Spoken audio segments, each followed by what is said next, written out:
eu entrevisto Ciro Gomes, que foi prefeito, governador e ministro e agora é candidato a presidente da República pelo PDT. Eu vou perguntar a ele que ideias ele tem para governar o Brasil e o que é que ele tem contra o Lula e o PT. Ministro Ciro Gomes, no lançamento da campanha Seja Sócio da Carta Capital, eu anotei que o senhor disse: basta de denunciar o golpe, merecemos voltar ao governo com novas ideias e não necessariamente com as mesmas pessoas. Que novas ideias o senhor tem para merecer o voto dos brasileiros? O Brasil está prenhe de boas ideias, de novas ideias. O papel de um homem público com a minha vivência, com a minha experiência, é identificá-las, recrutá-las, excitá-las, mobilizá-las, interessá-las em voltar a lutar na política, que para muita gente do meio acadêmico, do meio intelectual, do meio empresarial, virou a política um pardieiro de pilantras, onde não se pode nem se deve estar, né, na frente de crianças. E isso é o maior mal que está acontecendo no Brasil na esteira dessa novelização dos escândalos. Mas, basicamente, o Brasil precisa recelebrar alguns pactos básicos. A ideia de que nós precisamos voltar a nos guiar pelo imperativo moral de superar a miséria e a desigualdade. A ideia de que o Brasil precisa voltar a crescer.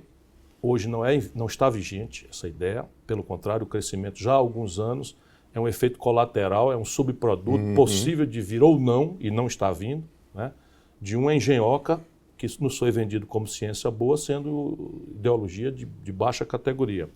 E crescer, no caso brasileiro, tem a ver com estancar a desindustrialização e retomar um ciclo de industrialização no Brasil. Alguns ambientes são muito flagrantes, são aqueles que eu estou estudando já, seja por exemplaridade, seja porque o dinheiro já está sendo gasto. Petróleo e gás. O buraco na conta é de 25 bilhões de dólares. Como assim o buraco na conta? O Brasil adotou a estúpida política de exportar petróleo bruto barato e de importar derivados de petróleo, diesel, gasolina, lubrificantes em dólar caros, né?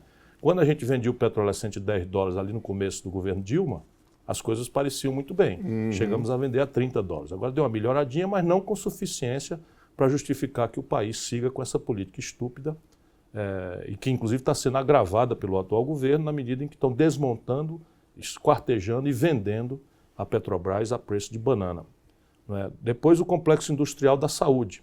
Só a União Federal esse ano, Paulo Henrique, vai comprar algo ao redor de 17 bilhões de dólares de prótese, cama de hospital, fármaco, cadeira de roda, remédios, etc., meios de diagnóstico médico. Parte substantiva disso, diria 76%, por um estudo de um professor da Fundação Oswaldo Cruz, Carlos Gadelha, com patente já vencida, que você pode perfeitamente verticalizar a produção no Brasil, porque a compra governamental, ou seja, o dinheiro já está sendo feito.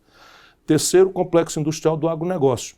Qual é a razão para a economia mais pujante, do ponto de vista agrícola, do mundo, importar 40% dos seus custos de produção?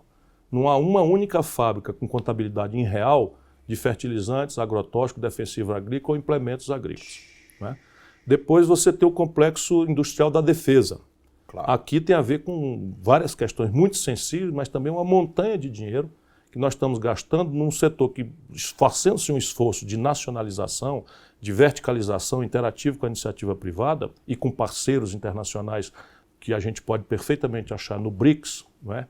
Mas também, como a Suécia demonstrou em alguns lugares da Europa, nós podemos e devemos desenvolver alguma autonomia brasileira em defesa, especialmente em microeletrônica, satélite, foguete e tecnologia nuclear. Isso são exemplos, não é? Claro, mas você tem 1 milhão de outras alternativas. Eu sei que o senhor tem conhecimento de um trabalho que está sendo feito pelo professor Luiz Carlos Bresser Pereira, na tentativa de oferecer um projeto de Brasil-nação.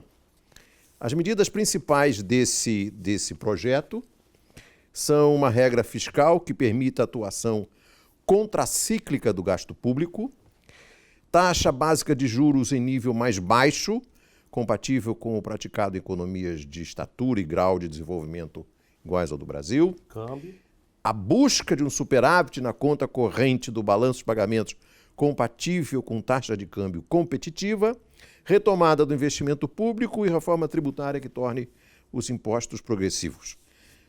Eu leio esse documento e o próprio Bresser Pereira chama de uma política de nacionalismo desenvolvimentista como uma proposta extremamente nacionalista, porque para fazer uma taxa de câmbio competitiva, que estimule as exportações, deprecie a moeda e tenha um superávit de conta corrente, só dá para fazer isso com nacionalismo. Nós temos que ter um projeto nacional de desenvolvimento com começo, meio e fim. Eu tenho grande afinidade com essa reflexão que está sendo liderada pelo professor Bresser Pereira, que tem me distinguido com o seu aconselhamento técnico, com as suas ponderações. Já outro dia cheguei a ter o privilégio de um seminário particular, né, em que ele foi à lousa e me demonstrou as mazelas da oscilação do câmbio errado no Brasil. E a doença holandesa. A doença holandesa, tudo isso, e eu tenho uma imensa afinidade, imensa mesmo, com os valores que, afinal de contas, não são dele nem meus, são valores universais. Na verdade, quem está escapando da hecatombe, da crise de 2008, são os países que praticaram coordenadamente esse conjunto de premissas teóricas, e aqueles que realmente se arrebentaram foram aqueles que caíram na mitologia neoliberal. Entre eles, o que mais se arrebentou foi o Brasil.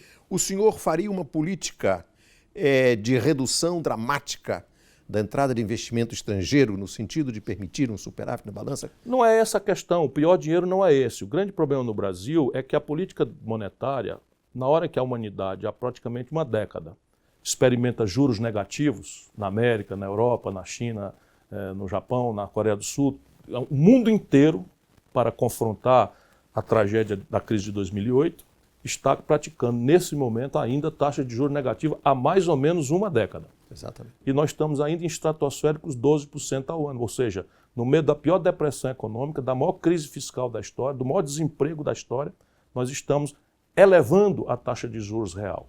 E ao elevar a taxa de juros real, a conta de capital do Brasil atrai uma montanha artificial de dólares que aprecia insustentavelmente a nossa moeda, fazendo com que, muitas vezes, ciclicamente, seja mais barato o cidadão sair de São Paulo para Miami do que sair de São Paulo para Fortaleza. Como todo mundo sabe, Fortaleza é muito melhor do que Miami, pelo menos na minha opinião. E, evidentemente, essa cultura de consumismo populista está destruindo o Brasil. Nós, de 1980 para cá, com essa mistura de câmbio estúpido, populismo consumista, consumismo populista, de juros exorbitantes, etc., nós produzimos esse monstrengo que está aí.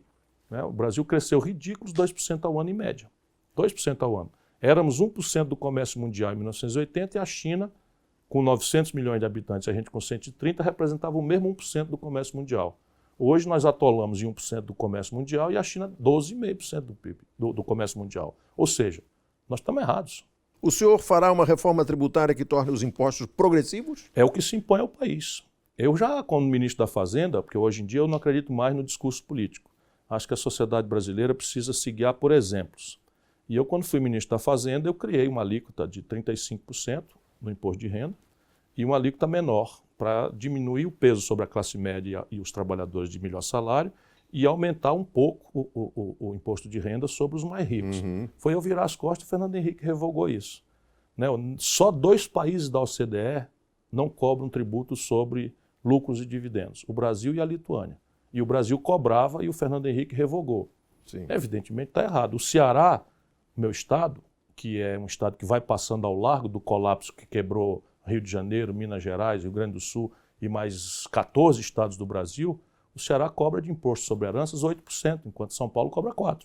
Há caminhos para resolver e, evidentemente, isso me faz pagar um preço muito caro, porque as pessoas não dizem que não gostam de mim pelo conjunto de ideias que, de fato, elas não gostam. Claro. Elas querem sempre me acusar de um carteiro de cartas, de palavras azedas, de argumentos um pouco mais veementes, alguns deles até infelizes, porque eu não me absolvo de, estando na vida pública há 37 anos, você não achar aí uma coleção de uns 5 ou 10 momentos, Maus momentos, não propriamente felizes, mas sempre expressando o mesmo sentimento, indignação, sabe, solidariedade genuína à causa dos mais pobres, raiva grande do que tenho visto acontecer no Brasil. Fico me perguntando recentemente, se o juiz Moro resolvesse ter amanhecido 6 horas da manhã na casa do William Bonner e tivesse conduzido ele coercitivamente, sem nenhum tipo de explicação para constrangê-lo a dar uma fonte, como as pessoas reagiriam? Mas não, foi um blogueiro meio anônimo, Claro. meio pouco conhecido, meio do nosso lado Claro. e tal. Aí não, aí sou eu que falo coisa azeda e tal. O senhor chegou a dizer, e eu pergunto, o senhor reafirma isso, que se fosse no seu caso, O que eu se quis o senhor dizer, fosse Paulo, coercitivamente conduzido sem uma intimação prévia da essa é a justiça, questão. Essa é a senhor questão. receberia- Eles editaram, tiraram a todas as condicionantes. A mais interessante de todas é uma condicionante geral. Se eu, falando por qualquer cidadão, não fiz nada errado, eu não posso ser preso. Simples assim. É o que está na Constituição. E o direito à legítima defesa pertence Claro. a qualquer do povo. É só isso que eu disse, nada mais. Talvez não tenha dito com as palavras mais lordes, né? Que eu não sou lorde.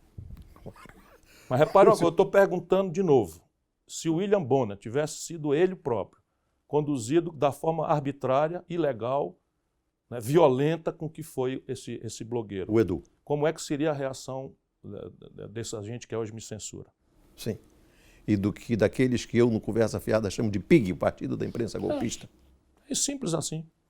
Por que o senhor não foi à cerimônia em Monteiro de transposição do Rio São Francisco, uma obra que o senhor iniciou como ministro da integração do governo Lula? Por delegação do presidente Lula, eu tenho a honra imensa de ter montado esse projeto, de ter confrontado os confrontos que houve que enfrentar, muitas incompreensões. O pacto de mediocridade no Brasil é uma coisa trágica, todo mundo tem pena do nordestino com seca, Claro. mas a única solução estratégica era essa.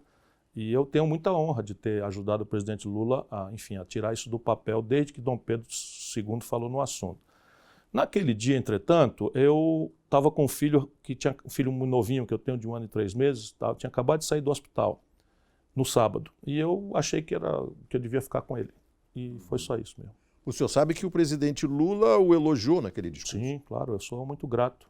Como sou grato à valentia cívica, né, do governador da Paraíba, o Ricardo Coutinho, que Sim. na frente dos temerários e sua banda fez justiça a esse modesto militante da luta brasileira. O senhor disse à Falei Folha agora um PCDista do passado. O senhor disse à Folha de São Paulo que não gostaria de ser candidato se o Lula fosse.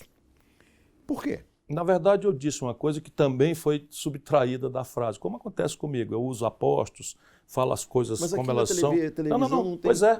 mais difícil Nem com subtrair. você jamais teve. A questão básica é o seguinte, eu serei candidato ou não serei, dependendo exclusivamente da decisão do PDT.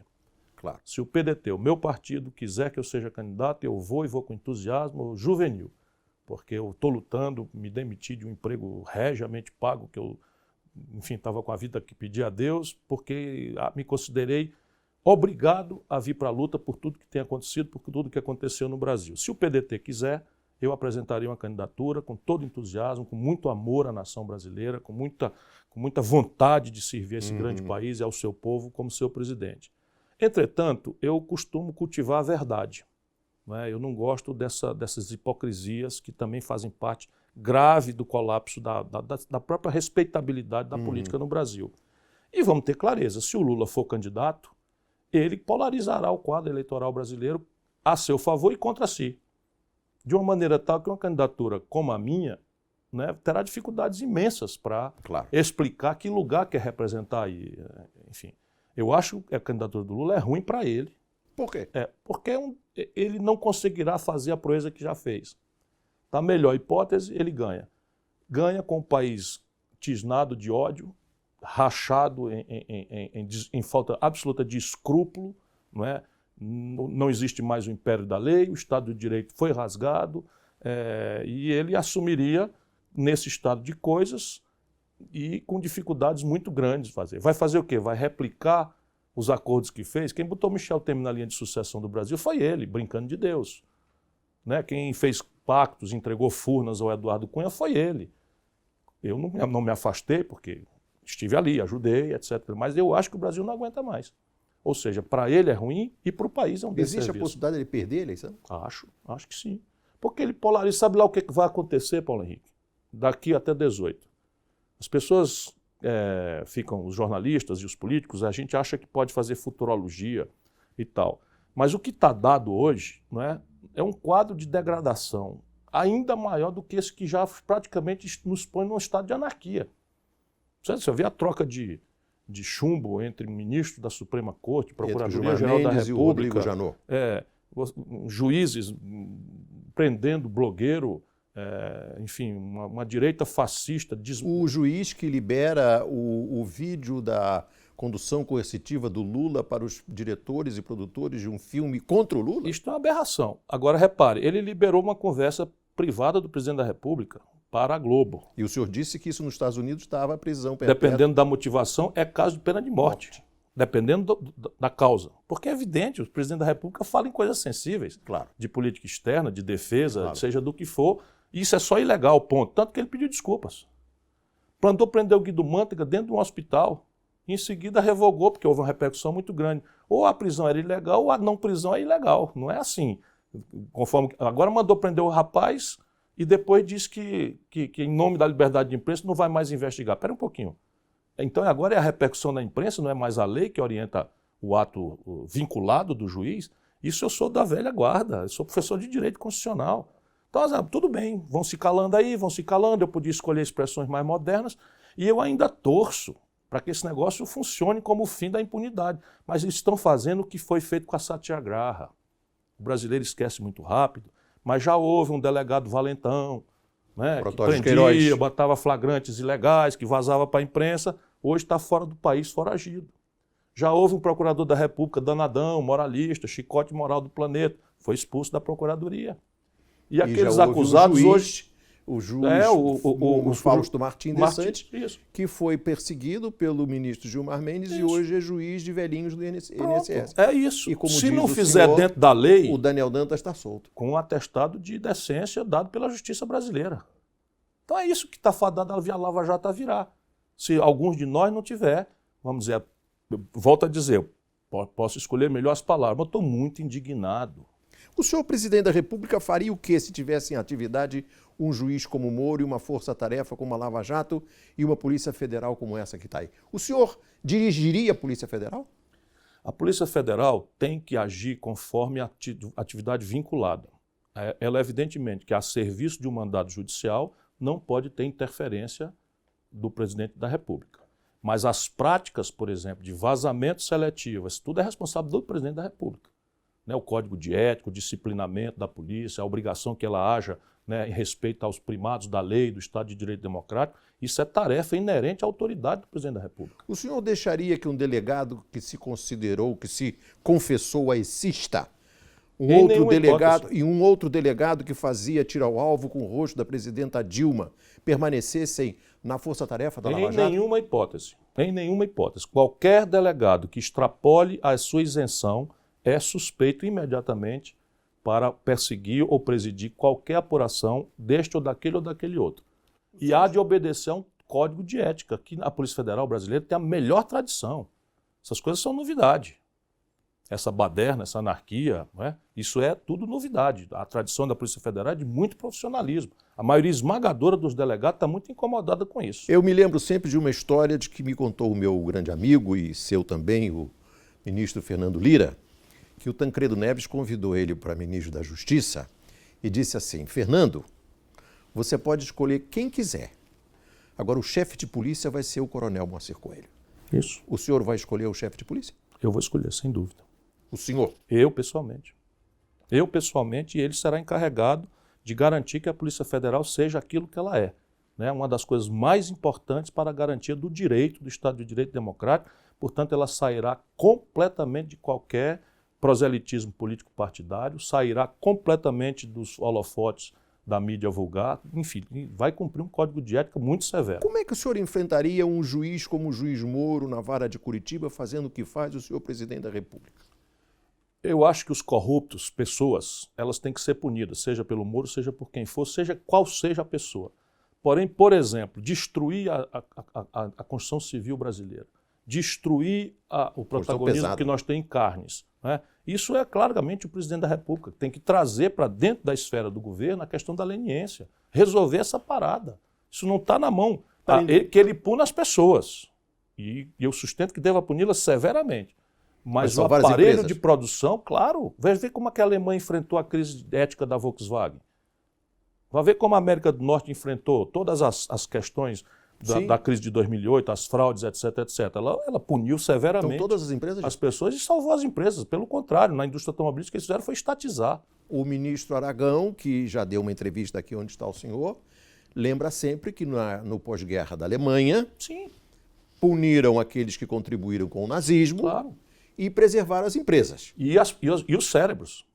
E os cérebros. Se não E os for o empregos? Werner von Braun, Isso. não teria existido o projeto Saturno V que levou o homem à Lua. Claro. Isso é evidente, isso no mundo inteiro. O Brasil é porque está de cabeça para baixo.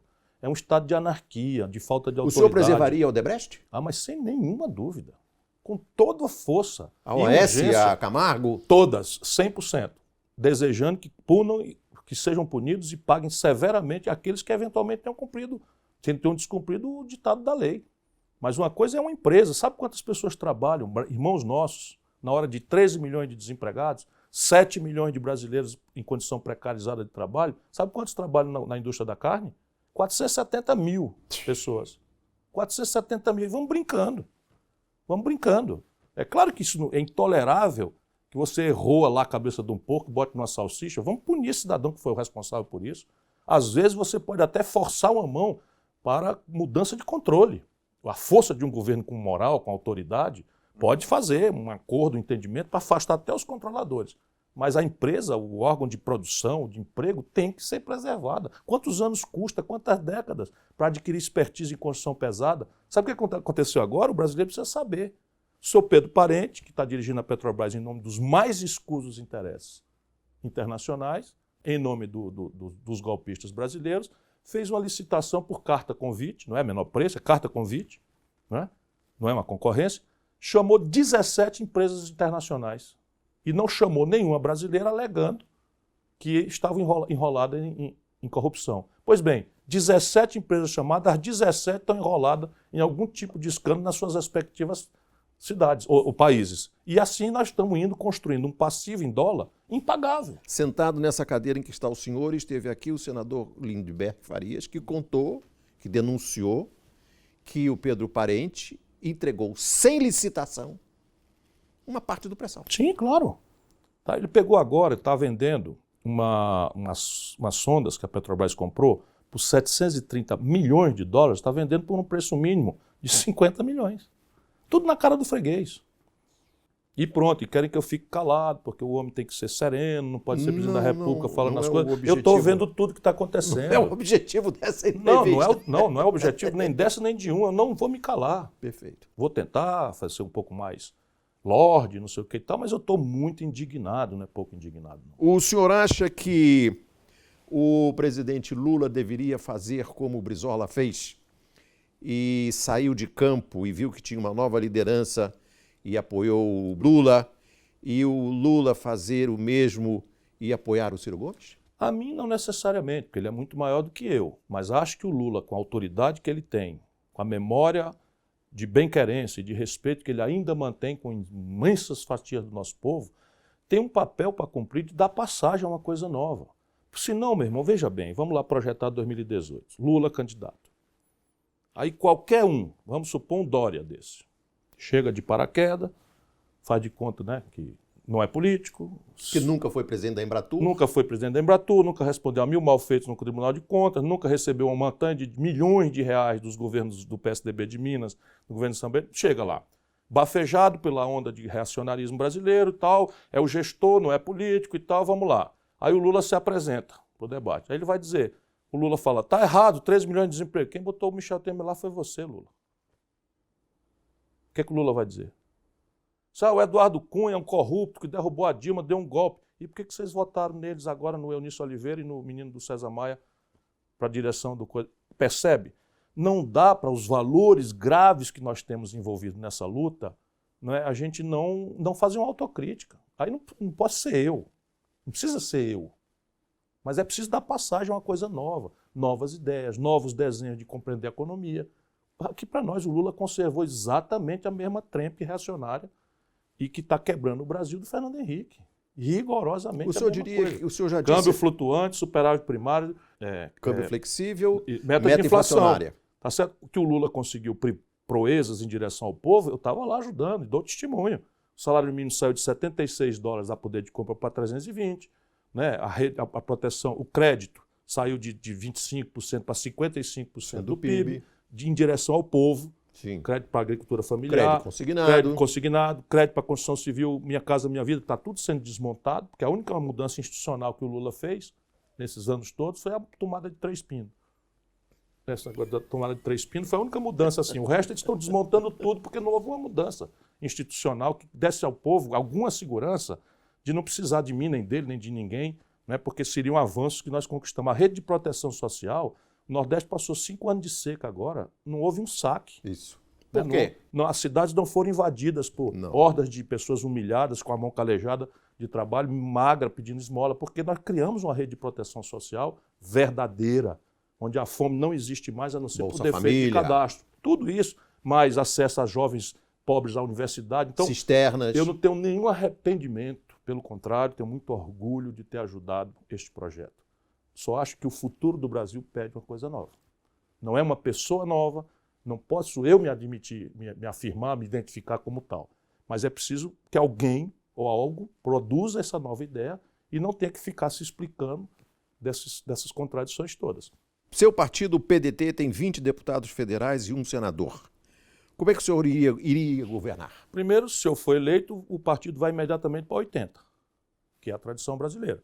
Só para eu ter uma ideia para você, o Fernando Henrique hoje agita, o Tucanada reacionário agita essa conversa aí. Quando o PSDB lançou o Fernando Henrique em 94, nós não tínhamos 20 deputados, não. Eu era o único governador do PDT, do PSDB. O único. E tínhamos feito uma disputa, que o Tasso disputou a eleição com escalco, porque o PSDB de São Paulo, menos o Fernando Henrique, queria voltar a se fundir com o PMDB. Simples assim, isso é história, né? E aí nada era ilegítimo. O Fernando Henrique podia ser eleito presidente da República. Quantos deputados do PSDB tinha naquela época? Menos de 20. Menos de 20? 18, se não me engano. Bom, quando o Lula foi candidato, quando o Lula foi candidato a primeira vez, em 89, e ninguém desqualificou ele por isso, tinha 12. O PT. O PT chegou a 80. O PSDB chegou a outro tanto aí e tal. Então o PDT também vai crescer. Mas não é essa a questão. A grande questão é a experiência que a Dilma não tinha. É um conjunto de princípios que o Lula não teve a partir do segundo mandato e que o Itamar Franco teve, por exemplo. O Itamar Franco não tinha maioria orgânica no Congresso. O Congresso Nacional Brasileiro estava desmoralizado. E o Itamar com Franco os orçamentos, criou os anões do orçamento. E o Itamar criou a condição política de fazer o real. É verdade. Encerrando 3 décadas de superinflação e uma grande negociata na qual muita gente ganhava muito dinheiro. Por quê? Porque ele se conectou com o povo. O senhor teria condições de negociar? Lembra quando alguém levantou uma suspeição sobre o Argrives, que era o braço direito dele? Ele afastou o Argrives, pediu uma apuração independente, mas não conciliou. Lembra quando Antônio Carlos... Não manteve no governo. Mas desagravou depois. Veja quando Antônio Carlos anunciou que tinha corrupção no governo Itamar, ele chamou o governador da Bahia, entrou na sala dele, abriu a outra porta e mandou os jornalistas entrarem. Diga ao governador, onde é que tem corrupção no meu governo? Por quê? Porque ele não sendo corrupto, como eu não sou, eu não tenho nada a ver com a corrupção dos outros. Era um dos famosos Agora o Fernando Henrique, para se reeleger, fez o que fez. Comprou a eleição. E manteve o Eliseu Padilha. Esse mesmo Eliseu Padilha aí era ministro do Fernando Henrique. Sim. Esse mesmo Romero Jucá, líder do governo. E o Lula vai e replica essas coisas. Não, o Moreira Franco tinha um gabinete ao lado do Fernando Henrique. Claro, e eu, o que é que tem a ver com isso? Já engoli, já pragmatismo, já ajudei. Ajudei lá atrás a fazer o real e ajudei o Lula. Na hora do mensalão, que muito petista encolheu, eu fui para cima. Já votei no Lula em 89, votei no Lula em 2002, no segundo turno, votei no Lula em 2006, deixei de ser candidato, votei no Lula em 2010, ou na Dilma em 2010, 2014 votei na Dilma. Lá do Ceará, com a minha militância, 2/3 dos deputados votamos contra o impeachment, foi o único estado do Brasil, e eu só presto para isso. O senhor escolheria algum deputado ou senador que fosse do PMDB ou do PFL? Mas sem dúvida. Sem dúvida. O problema ali no Congresso hoje está pior. Mas assim, eu fui congressista. Você não falou aí, mas eu fui o deputado federal mais votado. Foi o pior momento da minha vida. Foi o deputado federal mais votado do Brasil em relação ao número de eleitores.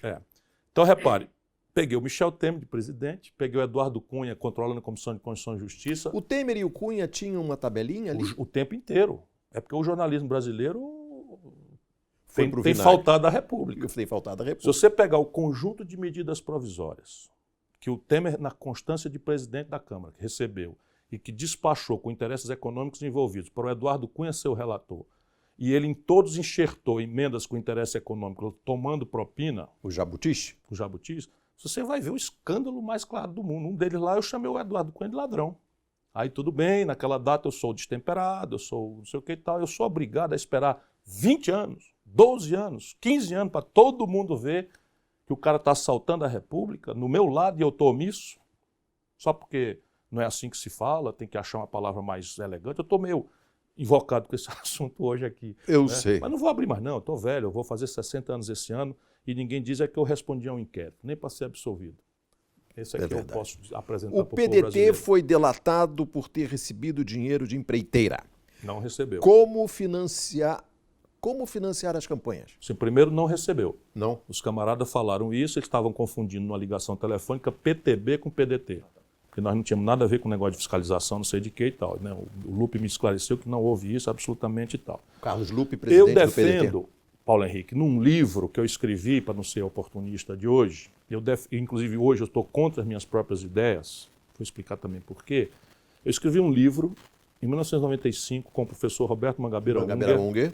Ali tem proposta o financiamento público de campanhas, o sistema de listas fechadas, o voto distrital misto. Lista fechada? E o recall. Sim, naquela data. Teoricamente, nós estamos defendendo. Mas então o senhor é a favor do distrital misto? Isso teoricamente. Teoricamente. Distrital misto, lista fechada, a forma de constituir a lista tem que ser pública, não pode ser pela burocracia partidária. Ah, tá. Tá certo? Então as convenções têm que ser abertas e há uma eleição entre os filiados do partido ou os simpatizantes, que são os caucus americanos, para que a lista se constitua não por ditado da burocracia que vai botar os ladrões, os sem voto e tal. Como que o povo escolheria os membros de uma lista Se do filiando, PDT? se filiando.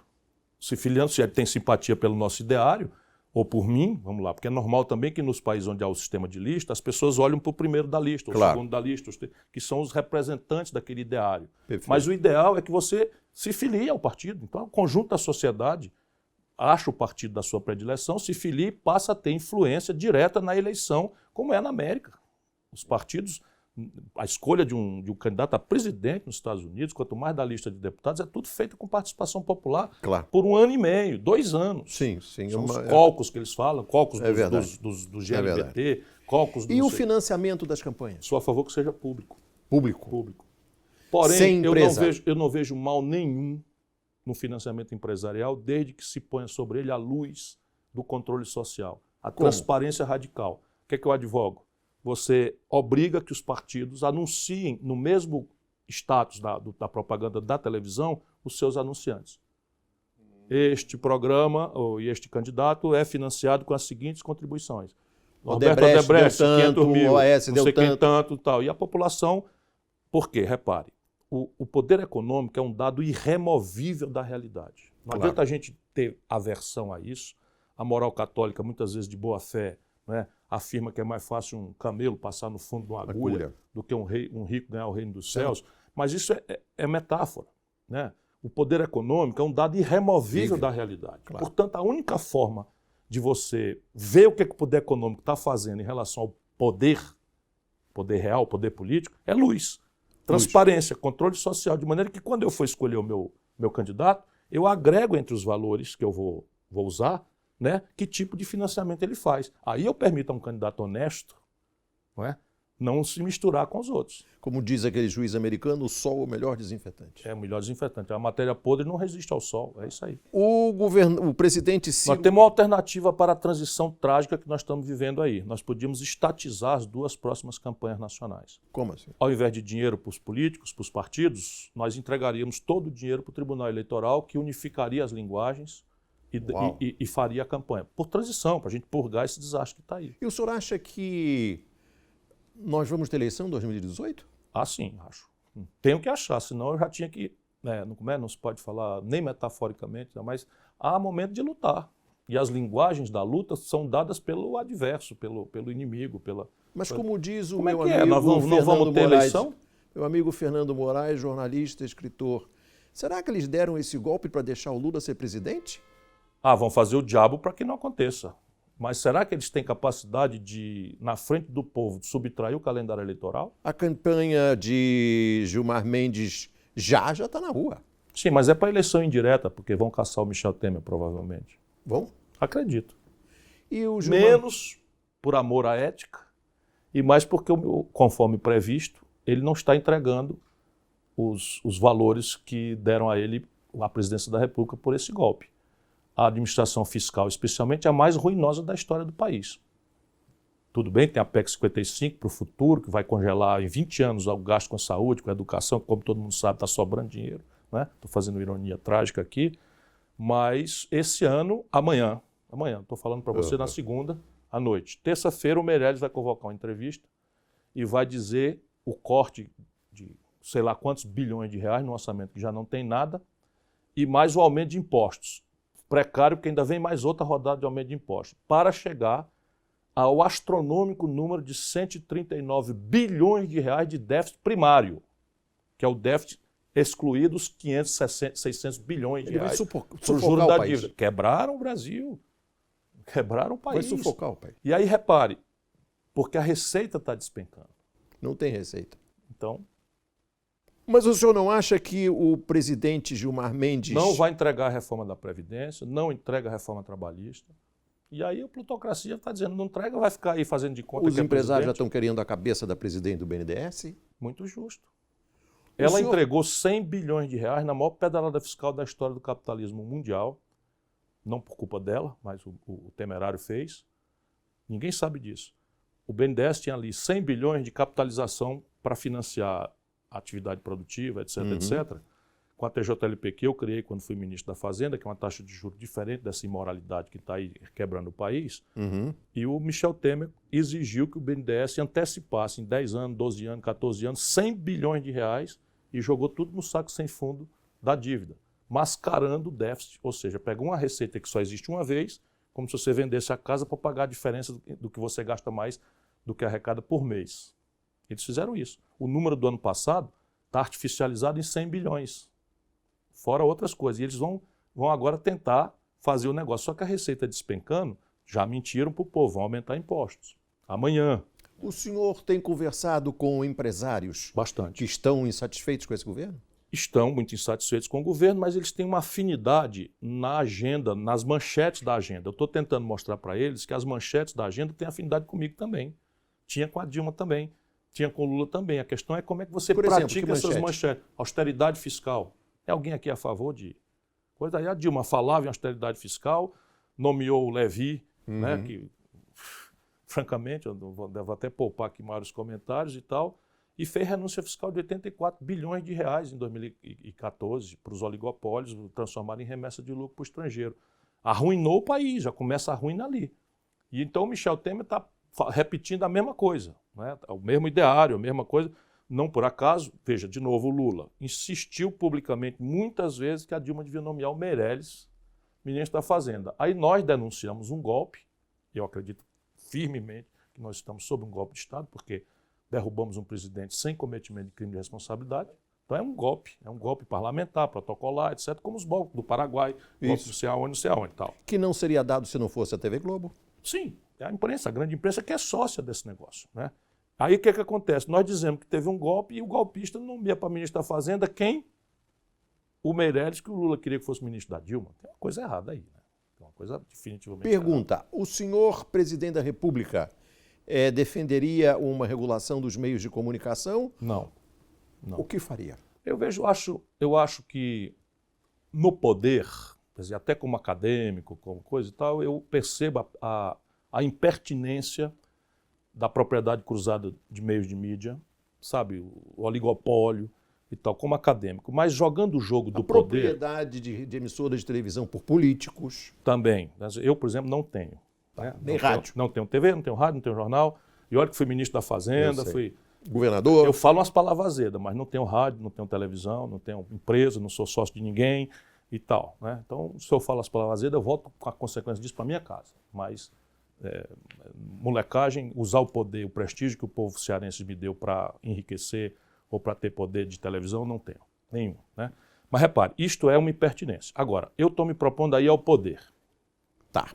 Eu do poder, a tentativa do poderoso é sempre diminuir as arestas, os antagonismos e se perpetuar. Eu não quero ser confundido com isso, eu quero ir lá tomar a iniciativa de um novo e generoso projeto nacional de desenvolvimento. Então, o que eu vou fazer? E aí eu vou mesmo. Eu vou experimentar uma nova relação do Estado Nacional com a mídia.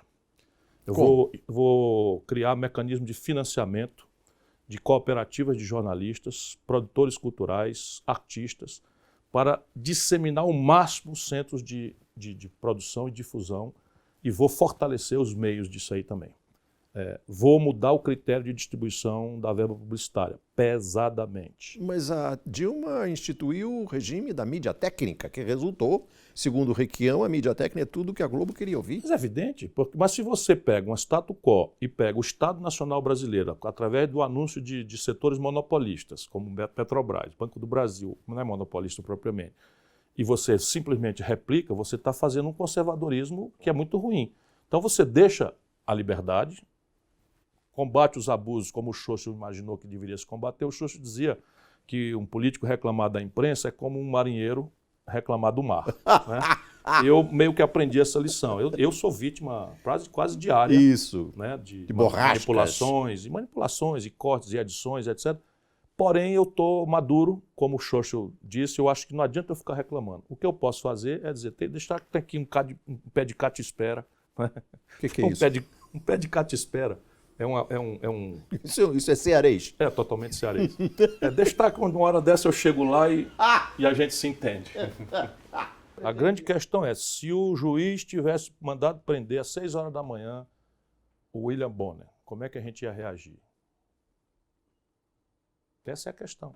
Então isso deve valer para todos, simples assim. O senhor pretende divulgar o seu imposto de renda assim que já é público. entregá-lo à Receita Federal? Já é público.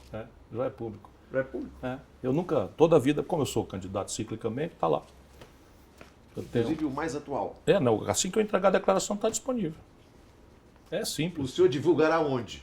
Não, sei lá, eu estou com uma página no Facebook, você me cobre isso aí, não tem problema. Isso, eu gostaria de publicar no Claro, Conversa. tá certo. Muito obrigado. Obrigado a você.